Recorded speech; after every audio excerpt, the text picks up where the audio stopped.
Bismillahirrahmanirrahim.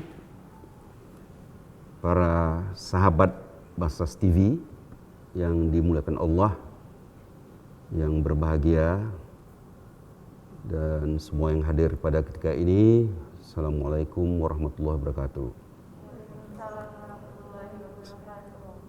Saat ini saya diminta untuk berbicara tentang Muslim yang berkualitas dan profesional. Saya tidak akan mengatakan diri saya seorang profesional, tapi semua kita yang berkarir ingin mencapai profesionalisme yang sempurna. Banyak sekali hal-hal yang bisa diuraikan tentang bagaimana menjadi Muslim berkualitas dan profesional. Mungkin bisa diuraikan dari pengalaman-pengalaman yang pernah dialami, atau banyak sekali juga para akademisi, para praktisi yang menulis buku dan memaparkan tentang bagaimana untuk menjadi Muslim berkualitas dan profesional. Tentu di atas segala-galanya kita akan berpegang teguh pada sifat-sifat Rasulullah SAW. Dan kajian tentang itu telah terlalu banyak kita dengar dan kita dapatkan. Akan memerlukan waktu cukup panjang untuk membahas tentang sifat-sifat Rasulullah. Karena waktu terlalu pendek hari ini, izinkan saya dari sekian banyak literatur, saya ingin memilih 2 literatur yang baik untuk barangkali dijadikan perbandingan atau sebagai pegangan, yang belum tentu sangat amat tepat. Maka setiap Muslim, terutama kaum milenial, mesti mempelajari lebih jauh, belajar dari pengalaman, memperbaiki, atau yang selalu disebut dengan continuous improvement terhadap dirinya, cara berbuatnya, karakternya, dan sebagainya. Menarik untuk kita melihat buku yang sangat populer, yang menjadi seakan-akan best seller sepanjang masa, yang ditulis oleh seorang bernama Stephen R. Covey, yang judulnya itu 7 Habits, lebih 25 tahun yang lalu. Stephen Covey sendiri sudah berpulang lama. Tapi sebagai sebuah perbandingan, saya juga mohon diizinkan untuk mengutip beberapa catatan yang dibuat oleh Dr. Khalid Abu Shadi dalam buku yang sudah diterjemahkan, Kita Pasti Menang, tapi bagi orang yang beriman. Dr. Khalid Abu Shadi ini lahir tahun 73 dan tamat di Cairo University. Bukunya ini juga buku bestseller. Sudah diterjemahkan. Yang judulnya itu Kita Bisa Menang. Saya ingin mencoba membandingkan antara apa yang disebut oleh Stephen Covey dengan 7 kebiasaan yang sangat baik untuk menjadi seorang yang berkualitas dan profesional. Dari sana saya akan mengutip hal-hal yang dicatatkan oleh Dr. Khalid Abu Shadi dalam bukunya itu, yang berisikan 40 hal yang dapat membuat kemenangan bagi seorang Muslim, dengan beberapa referensi Al-Quran dan hadis. Saya ingin mengingatkan apa yang diamanahkan Allah SWT kepada kita di dalam surat Muhammad ayat 7. Hai orang-orang beriman, jika kamu menolong agama Allah, niscaya Dia akan menolongmu dan meneguhkan kedudukanmu. Ini menegaskan, saya tidak bicarakan soal tafsirnya, tapi pengertian yang sederhana tapi mudah-mudahan tepat, bahwa kita harus menjadi orang yang beriman terlebih dahulu, dan kita harus menolong agama Allah.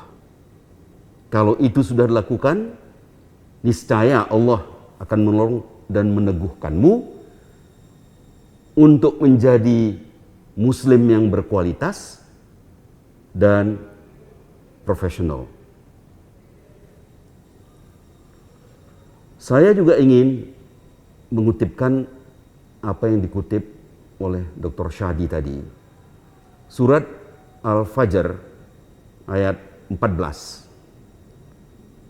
Ini harus menjadi pegangan dari setiap milenial, profesional muda pada khususnya, bahwa apa saja yang dilakukan oleh seorang muslim, dia memiliki kepercayaan yang sangat penuh dan tidak meragukan sama sekali bahwa Allah mengawasi.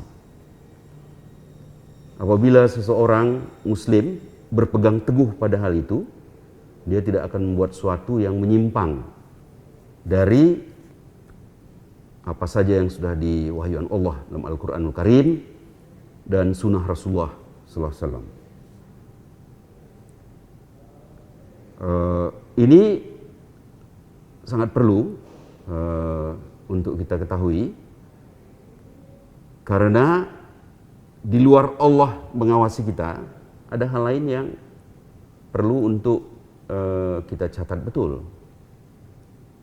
Berpeganglah pada satu kekuatan perilaku, cara berpikir, atau keinginan untuk berbuat dengan benar-benar untuk mengetahui yang halal, menjauhi yang haram. Maka kalau ada sesuatu yang akan dilakukan, ini halal atau tidak, haram atau tidak. Saya mengambil perbandingan misalnya yang sederhana. Banyak pejabat umpamanya, saya tidak mengatakan ini sebuah yang mesti dilakukan, ini cara saya melihat saja. Banyak pejabat pada Lebaran misalnya mendapatkan paket-paket Lebaran. Itu halal, sudah pasti halal.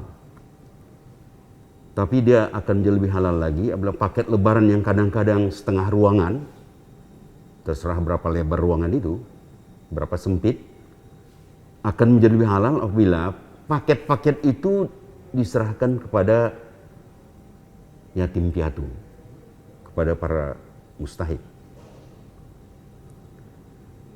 Dalam upaya untuk menjadi seorang yang berkualitas dan profesional,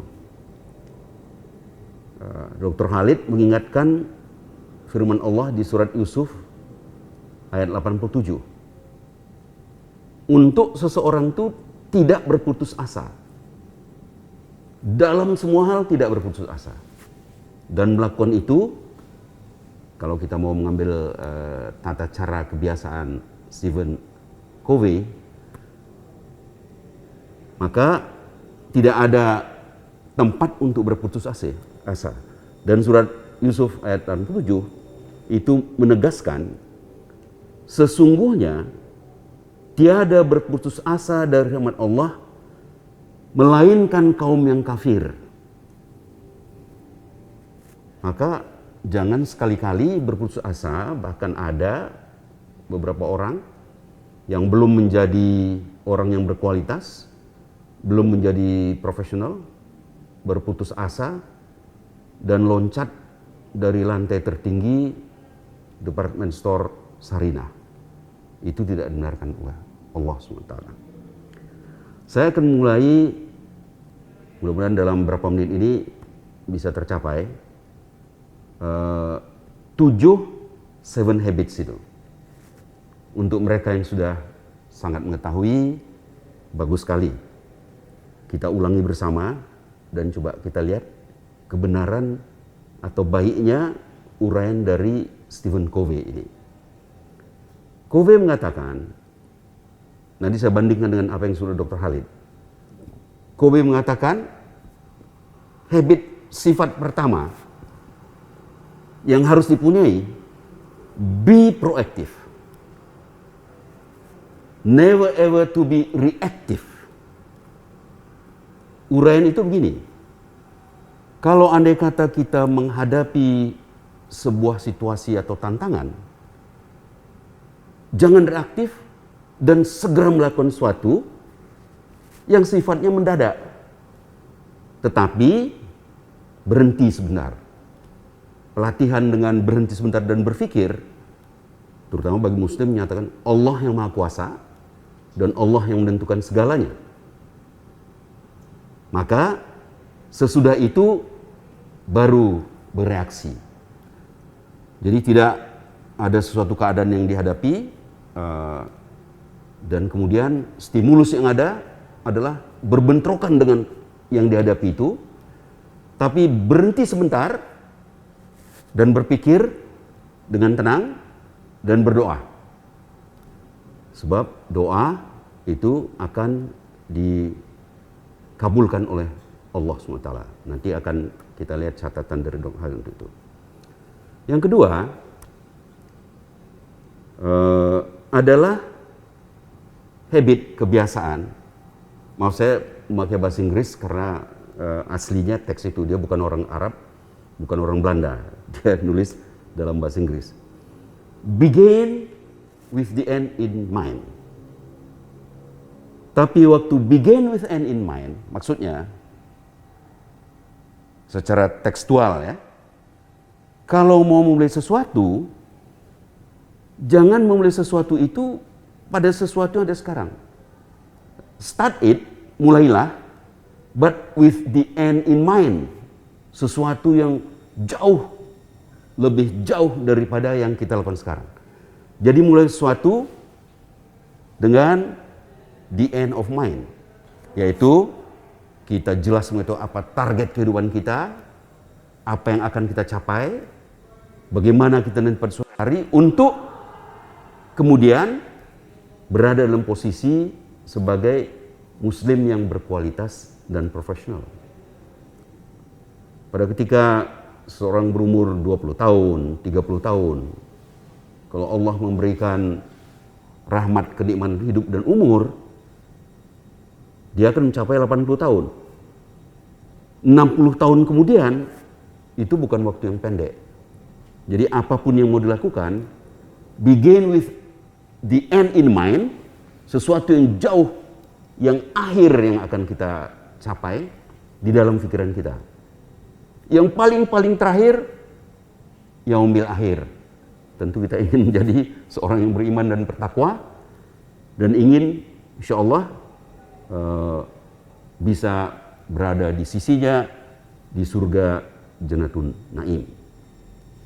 Dalam surat Al-Mu'min dikatakan, berdoalah kepadaku, niscaya aku akan perkenankan.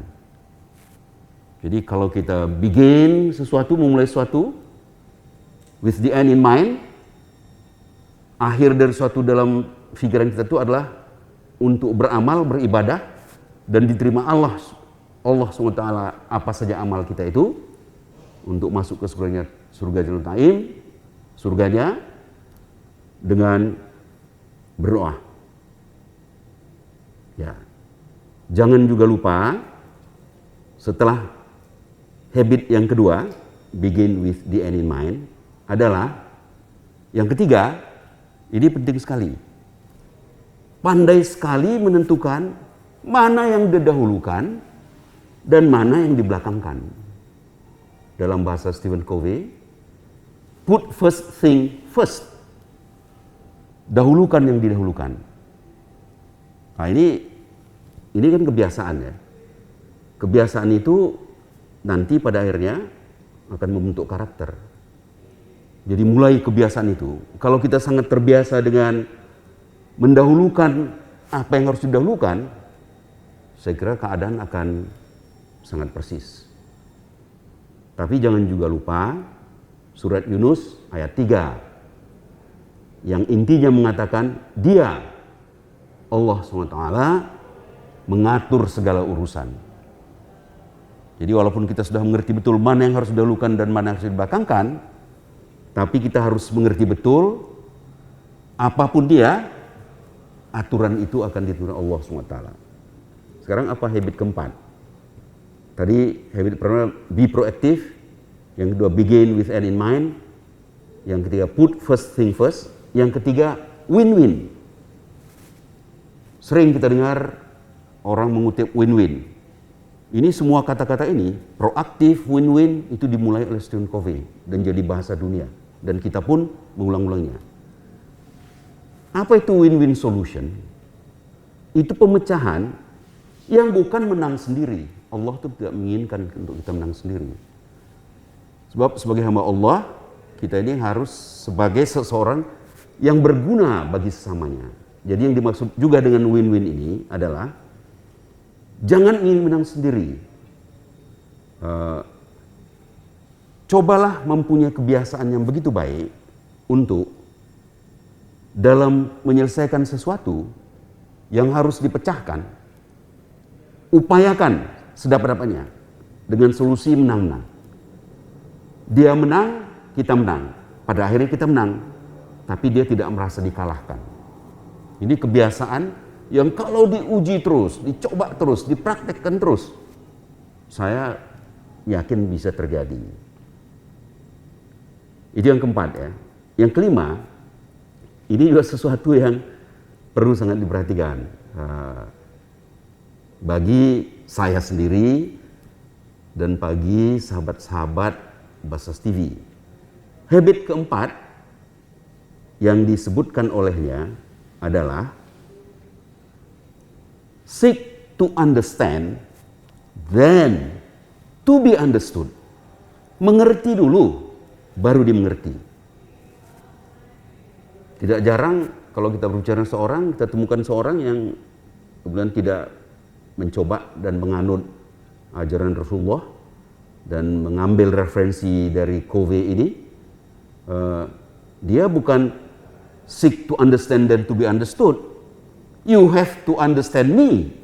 Itu bukan habit kebiasaan bagus. Jadi upayakan dulu untuk kita bisa memengerti, baru dimengerti orang. Biasanya kalau habit ini itu benar-benar diterapkan, kebiasaan itu akan bisa mencapai win-win juga pada akhirnya. Mengerti dulu, baru dimengerti. Habit yang keenam, ini yang selalu kita sebut. Dan ini saya kira dikutip dari pendapat Covey 25 tahun lalu itu, jadi bahasa umum. Sinergi. Sinergi dalam arti kita tidak dapat untuk melakukan sesuatu, untuk menjadikan diri kita berkualitas, untuk menjadikan diri kita itu profesional, kalau andai kata kita bekerja sendiri. Seperti stand alone, seperti lone ranger sendirian, harus bersinergi. Bagaimana cara bersinergi? Perhatikan sifat yang sudah dipunyai tadi. Usahakan untuk itu win-win. Kita akan melakukan sesuatu secara lebih tepat dengan cara bersinergi. Kalau bersinergi, kemudian kita mendapatkan keadaan yang menyusahkan misalnya, atau ada satu hambatan, jangan berputus asa. Saya sudah mengutipkan salah satu surat, ayat. Tapi harus kita mengerti apa yang kerap-kerap kita dengar, sudahlah, tidak apa-apa, itu tidak tercapai. Walaupun sudah bekerja sama dengan begitu rupa, baiknya, dan sudah mencoba menerapkan win-win solution, tapi tiba-tiba kita berada pada posisi yang tidak menguntungkan. Semua upaya sudah dilakukan, tapi kita berada pada posisi yang tidak menguntungkan. Maka ini bukan soal bahwa untuk membuat kesabaran, bukan itu. Kalau dikatakan sudahlah, barangkali itu ada hikmahnya. Itu sungguh-sungguh. Kita kerap sekali itu membaca surat pendek ketika sholat. Inna ma'al usri yusra. Karena sesungguhnya sesudah kesulitan itu akan ada kemudahan. Jadi kalau kita lihat dari sudut agama Islam yang hakiki ini, sinergi itu diupayakan berupa, tapi bersiap-siaplah terhadap kemungkinan yang tidak akan kita capai kesuksesan yang kita harapkan. Berpeganglah pada surat Al-Insyirah itu, ayat 5. Karena sungguhnya sesudah kesulitan itu akan ada kemudahan. Para sahabat Basas TV, kita hampir di akhir dari hal-hal yang sedang kita bahas hari ini. Untuk saya bisa menggambarkan habit ketujuh dari Stephen Covey itu, yang ada kaitannya dengan bagaimana untuk menjadi muslim yang berkualitas dan profesional. Saya ingin menyimpulkan dengan cepat saja apa-apa yang sudah saya sampaikan, mungkin lebih baik karena lebih tepat penggambaran itu. Untuk menjadi muslim berkualitas dan profesional, memang banyak sekali rujukan, banyak sekali referensi, banyak sekali akademisi yang menulis buku dan sebagainya, dan banyak sekali kelas-kelas kepribadian. Kita tidak bisa mengambil semua itu, tetapi di awal sudah saya katakan, izinkan saya mengambil dua referensi. Referensi dari keislaman, itu tulisan dari Dr. Khalid Abu Said. Kita pasti menang, yaitu bagi orang-orang beriman. Di dalam buku itu ada 40 kutipan Al-Quranul Karim dan hadis Rasulullah SAW, bagaimana pribadi muslim itu bisa berkualitas dan profesional. Di atas segala-galanya, seperti sudah saya sebutkan, kita harus berpegang pada surat Muhammad ayat 7. Hai orang-orang yang beriman, jika kamu menolong agama Allah, niscaya Dia akan menolongmu dan meneguhkan kedudukanmu. Kedudukan dalam arti muslim yang berkualitas dan profesional.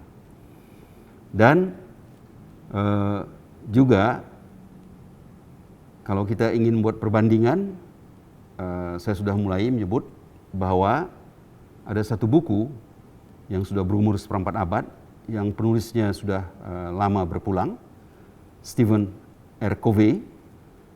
Dia memberikan 7 resep, 7 habits, 7 kebiasaan yang baik untuk menjadi pribadi yang profesional. Saya sudah menyampaikan itu. Habit yang pertama itu be proaktif. Nanti akan saya cepat menyampaikan isinya. Dan yang kedua, begin with end in mind. Begin with the end in mind. Yang ketiga, put it first thing first. Menempatkan sesuatu yang dahulu itu harus didulukan. Habit yang keempat, sudah juga suraikan, itu win-win, menang-menang. Jadi untuk kita tidak selalu menang. Jangan kita ingin milih win-lose. Kita menang, orang lain kalah. Kita menang, orang lain merasa menang. Itu yang kira-kira win-win solution itu. Habit yang kelima, seek to understand and to be understood. Mengerti dulu, baru dimengerti. Ini kalimat baru dari Stephen Covey, yang biasanya secara klasik disebut be a good listener. Jadilah seorang yang mendengar dengan baik. Jadilah jadi seorang pendengar yang baik. Yang keenam, sudah sebut sinergi, baru saja saya uraikan. Saya ingin menyampaikan bahwa di atas segala-galanya, habits apapun yang akan diikuti, atau kualitas apapun kaum milenial untuk mencapai, satu yang harus dipegang, yaitu surat Al-Fajr ayat 14, bahwa Allah itu maha mengawasi. Sesungguhnya Tuhanmu benar-benar mengawasi. Apabila seorang terus-menerus merasa bahwa dia dalam pengawasan Allah SWT, dia tidak akan berbuat sesuatu yang menyimpang, dan dia akan melakukan sesuatu yang terbaik, yang berkualitas dan profesional. Dari semua yang disebutkan itu, be proaktif, menjadi proaktif. Saya sudah menyebutkan bahwa sembarang waktu, kapanpun kita akan dirangsang oleh hal-hal yang ada di sekeliling kita, ada di hadapan kita, yang kita hadapi. Covey mengatakan stimulus rangsangan ini jangan kemudian ditabrakkan dengan cepat, dengan memberikan reaksi cepat. Itulah yang disebut dengan oleh Covey sebagai sifat reaktif. Tetapi Covey mengatakan 3 hal dilakukan, dan ini bagi seorang muslim sudah dilakukan. Banyak melakukan hal itu. Ada 3 hal yang dilakukan. Kalau kita mendapatkan stimulus, baik yang membuat keresahan perasaan, baik membuat kemarahan, baik membuat gembira luar biasa yang menyenangkan, baik juga membuat lesu, maka 3 hal yang harus dilakukan. Stop, think, and act. Stop dulu, jangan bereaksi. Jadi kalau seorang melakukan sesuatu yang membuat kemarahan, apabila seorang stimulus itu kemudian ditantang dengan menjawab dengan cepat, tidak berhenti dulu, tidak berpikir dulu, baru bertindak, sifat reaktif itu merugikan selalu. Tapi kalau andai kata rangsangan itu datang, stimulus itu datang, berhenti dulu sebentar. Seorang muslim akan di dalam hatinya atau melafazkan Astaghfirullahaladzim. Itu stop. Tapi tidak stop, think, berpikir, apa ini yang terjadi? Ini sebuah pelatihan, sebuah exercise yang kalau betul dibuat seperti itu, kebiasaan itu akan menjadi sesuatu yang terjadi terus-menerus. Kalau ada stimulus, rangsangan, berhenti, beristighfar, berpikir apa yang terjadi ini, baru melakukan sesuatu. Jangan kalau sudah sampai pada satu titik, kemudian menjawab secara reaktif atau putus asa. Itu juga sesuatu yang tidak baik. Sebab kalau kita ambil surat Yusuf 87 mengatakan, putus asa itu sifat orang kafir. Sesungguhnya tiada berputus asa tiada putus asa seorang dari rahmat Allah melainkan kaum yang kafir. Ini harus menjadi pegangan kita. Sifat yang kedua adalah begin with end in mind. Begin with the end in mind. Kalau kita melakukan sesuatu, apapun kita lakukan, tentu bagi seorang muslim itu bismillah, dengan nama Allah yang ngasih lagi penyayang. Maka kalau mulai sesuatu, mulailah itu bukan pada hasil saat ini, tapi apa akhir dari sesuatu yang akan dicapai melalui apa yang kita lakukan ini. Kita harus berpegang juga pada firman Allah di surat Al-Mu'min ayat 60. Apa itu? Kalau kita mulai begin with the end in mind, dengan sesuatu yang terakhir dalam pikiran kita, atas sesuatu yang mungkin ini akan berdampak pada besok, lusa, 1 tahun, 10 tahun, 20 tahun, 30 tahun, maka surat Al-Mu'min 60 itu meminta kita untuk berdoalah kepadaku, niscaya akan aku perkenankan. Jadi doa, begin with the end in mind, dengan bismillah, dan kemudian berdoa. Itu habit yang kedua. Habit yang ketiga, yang disebut dengan put first thing first. Dahulukan yang didahulukan. Pertamakan yang dipertamakan. Itu juga sifat yang harus dipunyai, dan itu bisa tercapai kalau seseorang berlatih terus-menerus. Bagaimana mengutamakan yang lebih diutamakan. Mereka yang berhasil dalam porsi lebih banyak, mengutamakan sesuatu lebih dari yang diutamakan, mendahulukan yang didahulukan, mereka akan menjadi orang yang berkualitas. Itu inti dari hal itu. Tapi ingatlah bahwa di surat Yunus ayat 3, kita harus berserah diri kepada Allah SWT. Walaupun kita sudah berpikir, saya melakukan hal ini sekarang, I begin it now, with the end in mind, dengan pikiran yang jauh ke depan, tapi kita harus berpegang pada firman Allah, bahwa Dia mengatur segala urusannya. Maka berserah dirilah kepada Allah. Berikutnya, habit yang keempat, itu adalah win-win solution. Yaitu jangan mencoba untuk I win you lose. Saya pikir kita akan banyak sependapat dengan itu, dan Covey dalam hal ini saya cukup mengagumi juga susunan pemikirannya itu, sehingga dia menjadi buku yang best seller sepanjang masa. Ada satu pegangan bagi kita, bahwa kita tidak akan ingin menang. Seorang yang ingin menang terus, semua orang kalah, tidak akan menjadi profesional. Seorang yang menang terus dan mengalahkan orang lain, dia tidak akan bisa menjadi orang berkualitas. Tapi dia menang, orang lain merasa menang juga, Masya Allah, itu sesuatu yang ini. Maka kita berpegang pada surat yang sangat sering dijadikan rujukan, yaitu surat Al-Anfal ayat 10, bahwa dan kemenangan itu hanyalah dari sisi Allah. Jadi kalau kita sudah ada sesuatu perundingan dan sebagainya, dan kita ingin menangkan itu, percayalah bahwa kemenangan itu hanya dari Allah. Karena itu doa-doa, zikir untuk sesuatu yang akan dilakukan itu sangat penting untuk dipunyai. Itulah dia yang keempat. Saya sekarang ingin meneruskan ke yang keenam. Tadi sudah seek to understand and to be understood, sudah saya sebutkan ya, itu sebagai yang kelima.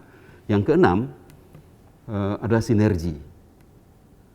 Dalam bersinergi tidak selamanya kita akan sukses. Kita akan mencoba menerapkan semua melalui win-win solution, melalui begin with the end in mind, tetapi belum tentu kita akan bisa berhasil. Dan dengan bersinergi bisa kita hadapi sebuah kesulitan. Dalam keadaan seperti itu, seperti yang dianjurkan oleh Dr. Khalid, seorang tamatan Cairo University, kita harus berpegang pada surat Al-Insyirah ayat 5. Karena sesungguhnya sesudah kesulitan itu ada kemudahan. Kita sudah membahas masalah bagaimana seorang mukmin itu menjadi seorang yang profesional dan berkualitas dengan mengambil dua rujukan. Mudah-mudahan apa-apa yang kita bahas akan memberikan kemanfaatan, dan kemanfaatan itu hanyalah Allah yang mengetahui dan hanya dari Allah datangnya. Saya tidak menjamin kalau andai kata nanti sudah membaca buku Dr. Khalid tersebut dan mencobakan apa-apa resep dari 7 habits kebiasaan Stephen Covey, akan tercapai seorang milenial, seorang muslim akan menjadi berkualitas dan profesional. Tapi cobakanlah. Saya kira itu akan menjadi satu cara di antara sekian cara yang siapapun pernah mencobakan untuk kegiatan dirinya. Satu buku lagi yang belakangan sudah tidak dikenal. Tapi saya mau mengatakan 60 tahun yang lalu, 50 tahun yang lalu, 40 tahun lalu, ada seorang yang bernama Dale Carnegie. Bukunya How to Influence People. Bagaimana untuk bisa mempengaruhi orang dan orang itu akan sepakat dengan kita, menerima pendapat kita dengan tata cara yang 1, 2, 3, 4, 5 dan sebagainya. Salah satu misalnya yang saya katakan begini, untuk kita membuat persahabatan, dia mengambil perbandingan begini, kalau saya katakan ini sesuatu yang umum saja ya. Kalau misalnya saya cuma mengutip teks dia, kalau misalnya saudara mengajari seseorang menari atau berdansa, dansa dalam arti tari,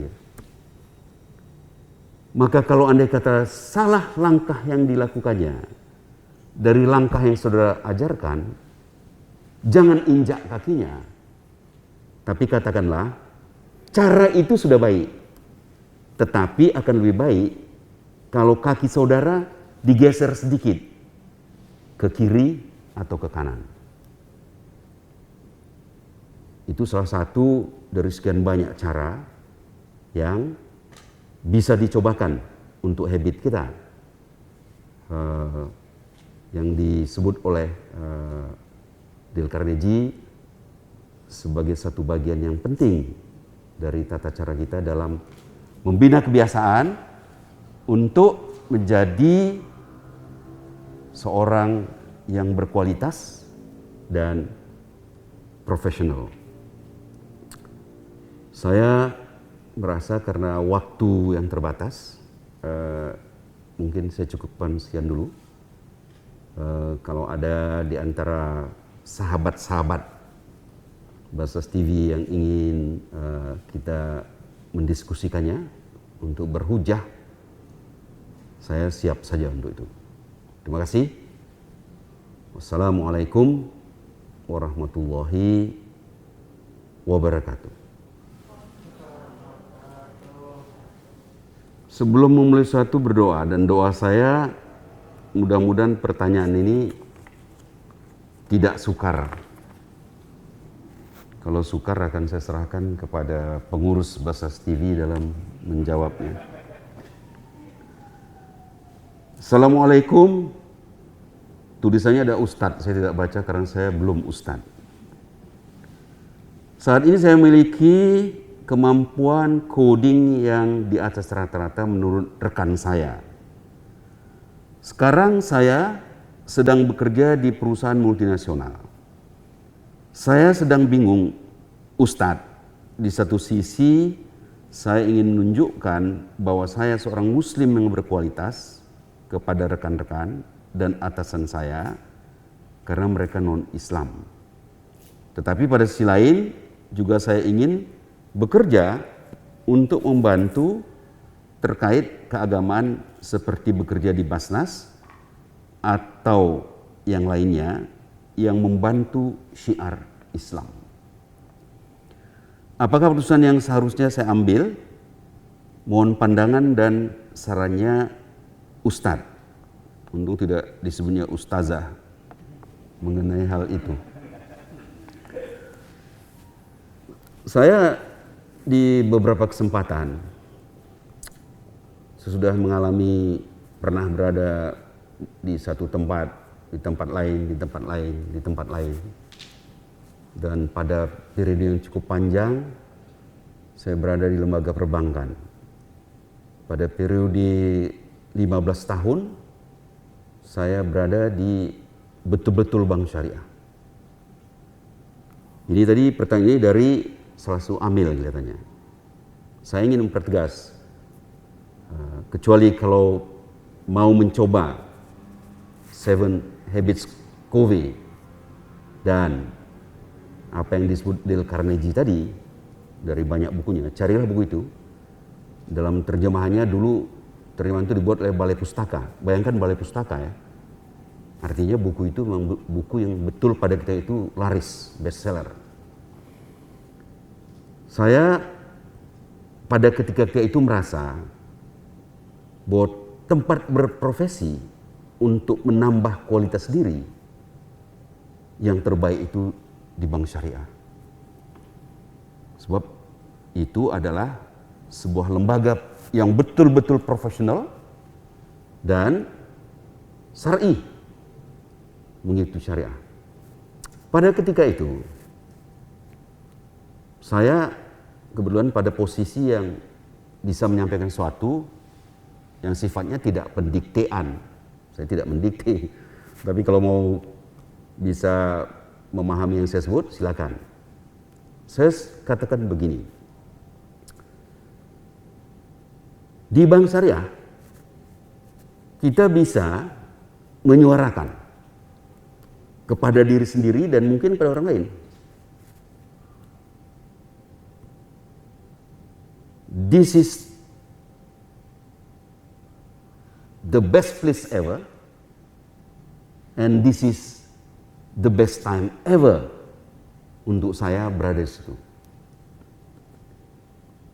Jadi saya menegaskan waktu itu bahwa tidak ada tempat berprofesi dalam keyakinan saya yang lebih baik daripada bank syariah. Tapi pada ketika saya tiba-tiba, Masya Allah, saya diberitahu oleh Profesor Dr.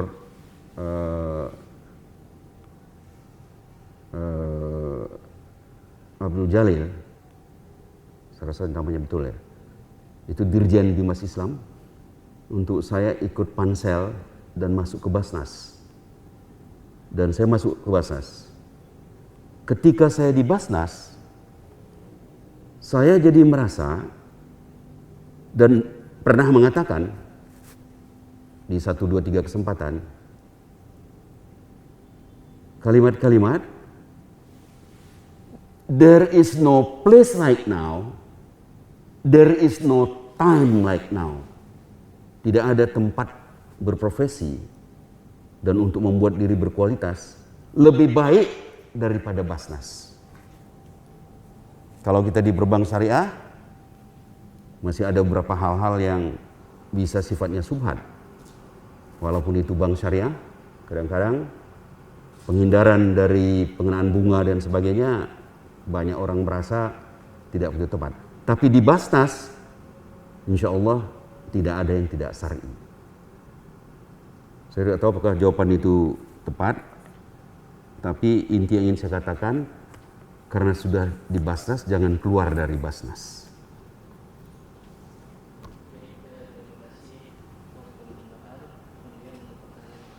Ya.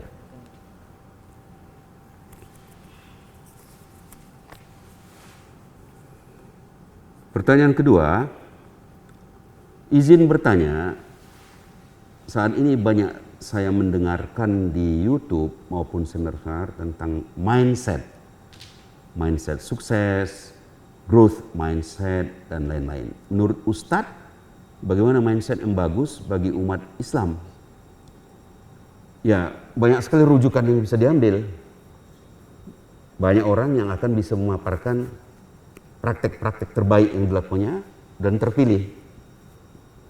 Saya rasa uraian saya tadi itu dengan menunjukkan isi dari 7 Habits, 7 kebiasaan yang dianjurkan oleh Stephen Covey, yang banyak sekali pujian, kalau tidak buku itu tidak bertahan sampai sekarang. Dan benar itu, 7 kebiasaan itu. Tapi yang paling benar adalah mengikuti kebiasaan Rasulullah SAW.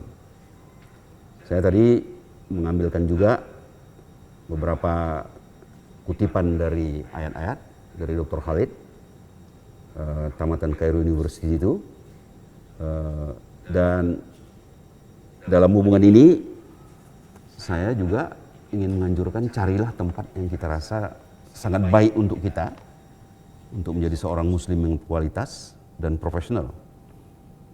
Tapi Basnas saya kira Ini untuk sahabat Basas TV, Amilin dan Amilat ini. Untuk berpegang pada there is no place like here, bukan like now. There is no place like here, dan there is no time like now ketika kita berada di Basnas. Bagaimana kita bisa mencapai itu semua? Tidak akan pernah tercapai kalau andai kata tidak setiap individu termasuk diri saya mencoba memperbaiki terus kualitas diri. Untuk mereka misalnya yang sudah mendapatkan pendidikan formal, mendapatkan sertifikat S1, S2, itu tidak sederhana. Dalam periode pendidikan itu sangat terasah cara berpikir, menjadi pikiran-pikiran yang sangat logis, rasional, dengan kejernihan berpikir. Jangan tinggalkan tradisi keilmuan. Ini kerap terjadi. 1 tahun setelah tamat, 2 tahun setelah tamat, 3 tahun setelah tamat, 4 tahun setelah tamat, 5 tahun setelah tamat, tidak mencari S2, dari S2 tidak mencari doktor, dari doktor tidak mencari profesor misalnya. Walau mendapatkan profesor itu tidak mungkin kalau kita tidak di perguruan tinggi. Kalau tidak melakukan hal itu, berhenti. Untuk sahabat-sahabat Basas TV, Amilin dan Amilat pada khususnya, dimanapun berada, baik di Basas Pusat, Basas Provinsi, Kabupaten Kota, LAS, UPZ, jangan berhenti pada tradisi keilmuan untuk mereka yang memegang sertifikat. Jangan malas membaca. Jangan tidak peduli pada referensi. Mengerjakan sesuatu, referensinya karena diberitahu oleh yang senior, tapi tidak mendalami apa hakikat di belakang itu, apa SOP yang mendasarinya, dan sebagainya. Saya kira itu yang bisa saya tanggapi atas pertanyaan yang sangat berat ini. Terima kasih para pemirsa Basas TV, para sahabat Basas TV. Kalau ada hal-hal yang benar, yang tepat, itu bukan dari saya, dari Allah SWT. Tapi sesuatu yang tidak tepat, yang tidak disepakati, itu dari saya. Maka saya mohon maaf. Wabillahi taufiq wal hidayah. Assalamualaikum warahmatullahi wabarakatuh.